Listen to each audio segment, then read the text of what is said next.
প্রিয় স্নেহের 2025 সালের নতুন বছরে দশম শ্রেণীর ছাত্রছাত্রী বন্ধুরা, আশা করি তোমার সবাই ভালো আছো। আজ আমরা যে বিষয়টি নিয়ে আলোচনা করবো দশম শ্রেণীর ফার্স্ট সেমেস্টার অর্থাৎ প্রথম পর্যায়ক্রমিক মূল্যায়নের ভূগোলের কোশ্চেন পেপার নিয়ে। দেখো সরাসরি স্ক্রিনে কিন্তু তোমরা দশম শ্রেণীর ফার্স্ট সেমেস্টার অর্থাৎ প্রথম পর্যায়ক্রমিক মূল্যায়নের ভূগোলের কোশ্চেন পেপারটা দেখতে পাচ্ছ।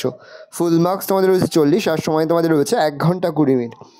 একে থেকে রয়েছে সঠিক উত্তরটি বেছে নিয়ে লেখো যে কোনো 8টি প্রতিবষ্টি, মানে 1 করে 1 × 8 = 8। প্রথম, বহির্জাত শক্তির উদাহরণ হলো সূর্য, অগ্নুৎপাত, ভূকম্পন, নদীর কাজ। উত্তরে নদীর কাজ। পৃথিবীর দীর্ঘতম নদী হলো নীল নদ, আমাজন, গঙ্গা, হুয়াংহো। উত্তরে নীল নদ। মরু অঞ্চলের অবশিষ্ট পাহাড়কে বলে ডেকান্টার, ইনসেলবার্জ, পেডিমেন্ট, বাজাদা। উত্তরে ইনসেলবার্জ। সমুদ্র জলতলের উচ্চতা বৃদ্ধির কারণ হলো ভূমিক্ষয়, বন্যা, দূষণ, বিশ্ব উষ্ণায়ন। উত্তরে বিশ্ব উষ্ণায়ন। হিমবাহের ক্ষয়ের ফলে গঠিত ভূমিরূপ হলো কেটেল, রসে মতানে, এস্কার, গ্রাবো রেখা। উত্তরে রসে মতানে। ভারতের নবগঠিত রাজ্যটি হলো ছত্তিশগড়, উত্তরাখণ্ড, তেলেঙ্গানা, ঝাড়খণ্ড। উত্তরে তেলেঙ্গানা। দক্ষিণ ভারতের সর্বোচ্চ শৃঙ্গ আনাইমুদি, দোদাবেতা, কার্ডামম, গুরু শিখর। উত্তরে আনাইমুদি। ভারতের প্রাচীনতম বহুমুখী নদী পরিকল্পনাটি হলো দামোদর, নাঙ্গাল, হীরাকুদ, ময়ূরাক্ষী। উত্তরে দামোদর। একটি বাগিচা ফসলের উদাহরণ হলো চা, ধান, গম, ভুট্টা। চা। দক্ষিণ ভারতের ম্যানচেস্টার বলে কানপুর, কোয়েম্বাটুর, আহমেদাবাদ, মুম্বাইকে। উত্তরে কোয়েম্বাটুর। 2 রয়েছে নির্দেশ অনুসারে নিম্নলিখিত প্রশ্নগুলির উত্তর দাও যে কোনো 8টি প্রতিবষ্টি, মানে 1 করে 1 × 8 = 8। প্রথম, 2-1 বাক্যটি সত্য হলে ঠিক আর অসত্য হলে ভুল লেখো যে কোনো দুটি। আবহবিকার একটি বহির্জাত প্রক্রিয়া। উত্তরে ঠিক, তাহলে সত্য লিখব। উচ্চ গতিতে অশ্বক্ষাকৃতি হ্রদ দেখা যায়। উত্তরে ভুল, তাহলে আমরা মিথ্যা লিখব। বনভূমির সংরক্ষণের একটি পদ্ধতি হলো বৃক্ষছেদন। উত্তরে ভুল, তাহলে আমরা মিথ্যা লিখব। পর্বতের প্রতিবাদ ঢালে বৃষ্টিছায়া অঞ্চলের সৃষ্টি। উত্তরে ভুল, তাহলে আমরা মিথ্যা লিখব। 2 রয়েছে উপযুক্ত শব্দ ওই শূন্যস্থান পূরণ করো যে কোনো দুটি প্রতিবষ্টি। মান রয়েছে 1 করে 1 × 2 = 2। প্রথম, আবহবিকার পুঞ্জিত হয় নগ্নিভবনকে ড্যাশ বলে। আবহবিকার পুঞ্জিত হয় নগ্নিভবনকে বলে পর্যায়ন। মনকূপ দেখা যায় ড্যাশ অঞ্চলে। পার্বত্য। এই নীল শব্দটির অর্থ খ্রিস্টের সন্তান ড্যাশ মৃত্তিকায় তুলো চাষ ভালো হয় কৃষ্ণ। 2-3 2-1 কথায় উত্তর দেওয়া যে কোনো দুটি প্রতিবষ্টি। মান রয়েছে 1 করে 1 × 2 = 2। পৃথিবীর বৃহত্তম বদ্বীপ কোনটি? উত্তরে গঙ্গা ব্রহ্মপুত্র বদ্বীপ।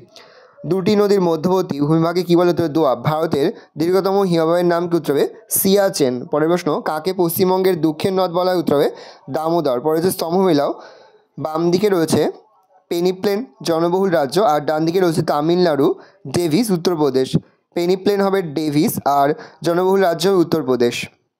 তিনি দেখে রয়েছে নিচের প্রশ্নগুলির উত্তর সংক্ষেপে লেখো যে কোনো 4টি প্রতিবষ্টির মান 2 করে 2 × 4 = 8। প্রথম, বহির্জাত শক্তি বলতে কী বোঝো? দেখে না, উত্তরটা আমি মুখে বলছি না, মুখে বললে ভিডিওটা কিন্তু বড় হয়ে তোমাদেরই অসুবিধা হবে। মেসেজ কল ডাউন করতে হবে, কিন্তু অবশ্যই ভিডিওটা থামিয়ে বা স্ক্রিনশট নিয়ে কিন্তু সম্পূর্ণ উত্তর আমার খাতে নোট ডাউন করে নেবে।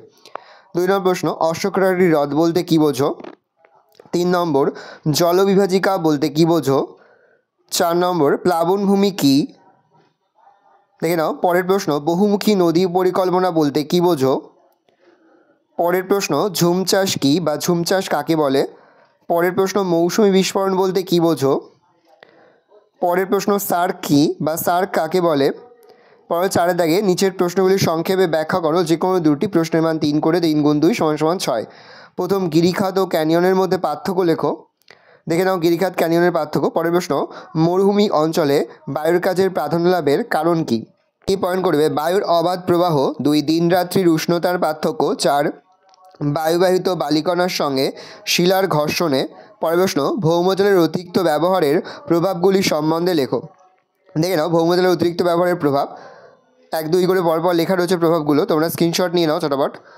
পরের প্রশ্ন, ভারতের মৌসুমি জলবায়ুর বৈশিষ্ট্যগুলি লেখো। দেখে নাও পরপর 1-2 করে বৈশিষ্ট্যগুলো লেখা রয়েছে, এখান থেকে তোমরা কিন্তু বৈশিষ্ট্যগুলো খাতে নোট ডাউন করে নেবে। ভালো করে দেখে নাও, আমি আস্তে স্ক্রল ডাউন করছি। 5 লেখে তোমাদের রয়েছে নিচের প্রশ্নগুলির উত্তর দাও যে কোনো দুটি প্রশ্নের মান 5 করে 5 × 2 = 10। প্রথম, নদীর ক্ষয়কার্যের ফলে সৃষ্ট ভূমিরূপগুলির সচিত্র ব্যাখ্যা দাও, অথবা বায়ু ও জলাধারের মৃত কার্যের ফলে সৃষ্ট ভূমিরূপ গড়ে ওঠার কার্যকারণ সম্পর্কে আলোচনা করো।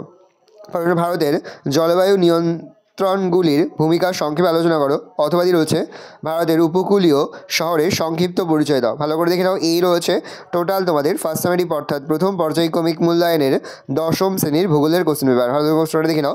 আশা করি ভিডিওটা ভালো লেগেছে। ভিডিওটা ভালো লাগলে ভিডিওকে লাইক করে দিতে ভুলবেন না। আমার চ্যানেল নতুন হওয়া লাল কালার সাবস্ক্রাইব প্রেস করে পাশে বেল আইকনটা প্রেস করো, যখন নতুন করে ভিডিও আপলোড করি সবার ফার্স্ট নোটিফিকেশন তোমরা পেয়ে যাও। আর এই ভিডিওটি তোমার বন্ধু বান্ধবী আত্মীয় স্বজন সবার মধ্যে কিন্তু অনেক শেয়ার করে যেতে বছর দশম শ্রেণীতে পড়ছে। আমরা কিন্তু ইতিমধ্যে দশম শ্রেণীর প্রতিটি বিষয়ে সিলেবাস, প্রশ্নকার এবং নমুনা প্রশ্নপত্র কিন্তু আপলোড করে দিয়েছি।